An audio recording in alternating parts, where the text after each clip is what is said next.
It is impossible to say, when Charles Darrell and Sonia French first decided to murder Sonia's husband Robert. Robert was nearly twice as old as Sonia, and he married her 10 years before Charles Darrell came into her life. For 8 of those years, Sonia was bored with her husband, although he did not seem to realize this.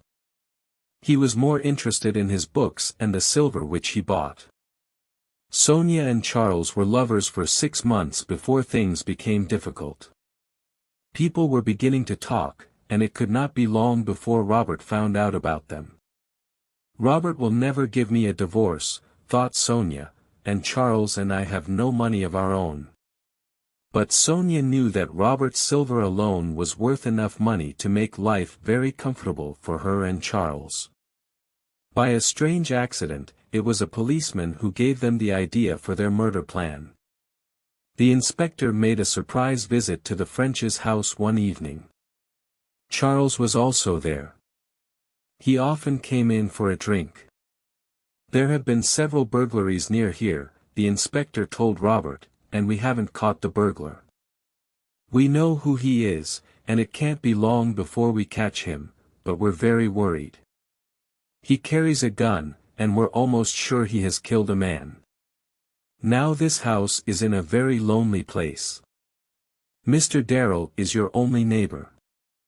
You also have a lot of valuable silver. What are you trying to say? Asked Robert. I'm saying that it's sensible to be careful, said the inspector. Very careful. Why not put your silver in the bank until the burglar is caught? I don't want to do that, said Robert. The inspector tried not to sound angry. Well, I have warned you, sir, he said. Please remember that. The inspector left, and Charles said the inspector didn't warn me. He knows I've nothing worth stealing. But if this gunman does visit me, he'll be sorry. I have a gun, and I won't think twice before using it. He was tall and strong, and Sonia thought he was very good-looking. And she did not try to hide her feelings. I feel sorry for the burglar who tries to frighten you, Charles, she said. 3 nights later, Sonia was lying awake in her bed. Robert was asleep. It was 10 minutes to 2. Sonia was excited. 10 minutes before Charles enters the house, she thought. It was 10 long minutes. And then she heard a noise. Glass breaking, followed by the sound of a window as it was pushed up. Robert did not wake up. Sonia waited until she heard the sound of Charles climbing through the open window. Then she reached across to Robert's bed. Robert. She was shaking him. Wake up. There's somebody downstairs. Robert woke slowly. What? Someone downstairs? No, I'm sure you're. He sat up in bed, awake now. There is someone. I'll have to go down, I suppose. He put on his old gray dressing gown and went out of the room. Sonia waited in the dark. It seemed a very long wait, but it was less than half a minute. Then a thin line of light appeared under the bedroom door. Sonia heard her husband give a sudden cry. Then she heard a gun explode. Something, or someone heavy, fell to the floor. Then a door was banged open, and there was the sound of running feet outside the house. Sonia waited. She must have time to escape before I called the police, she thought. She put on her bedside light and got out of bed. Now it was all over. She felt strangely calm. She knew what she was going to say to the police. How soon could she marry Charles? 6 months from now. They could go to Venice for a holiday after they were married.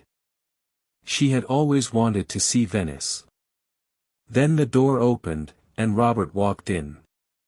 For a long moment, Sonia could only look at him, her stomach sick with fear. She looked back at her, silent, white-faced and untidy, but alive. "What? What happened?" she said. "He got away," said Robert. "I'm afraid he's taken some of my best silver with him. I wish now I had listened to the inspector and sent it to the bank." "But I heard a gun," said Sonia. "I thought you—" "You're not hurt, Robert." "No, Sonia. I'm not hurt," said Robert. "But I have some bad news. It's Charles. I think the dear brave man was watching the house and followed the burglar in to try and help us. She's at the bottom of the stairs. I'm afraid there is nothing that we can do for him." Sonia fell forwards, her eyes closing, and Robert caught her. He carried her to the bed, then went downstairs. When he reached the bottom, he had to step over the body.